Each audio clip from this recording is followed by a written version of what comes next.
Ba al zenekien Donostiak 2 mende baino gehiago daramatzala bisitariak hartzen?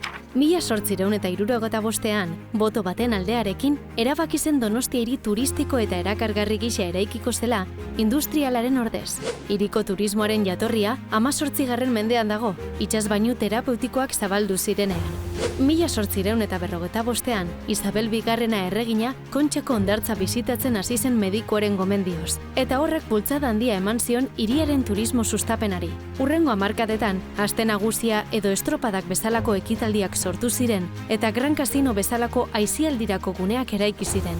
Gainera, erregetzaren egonaldiek hiria goi klasearen helmuga gogokoena bihurtu zuten Belle Epoque garaian.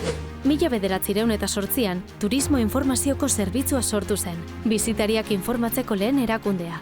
Baina Primo de Riveraren diktadurarekin jokoa debekatu zen eta Donostia turismo herrikoiago baterantz berrasmatu zen. Horrela, 1927an, Centro de Atracción y Turismo, CAT, sortu zen.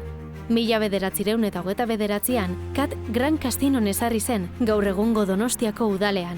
Eta 2026an, turismo bulegoa udaletxera itzuli da, bere historiako aldi oso simboliko batekin berriro konektatuz. Gainera, bulego berria Udalinforen ondoan dago, herritarrei arreta emateko zerbitzuaren ondoan. Izan ere, gaur egun turismoa ez da ulertzen sustapenaren ikuspegitik, baizik eta gero eta orekatuagoa den eta hemen bizi direnen bizikalitatean oinarritutako ikuspegi batetik. Eta zuk, bisitatu alduzu hiria?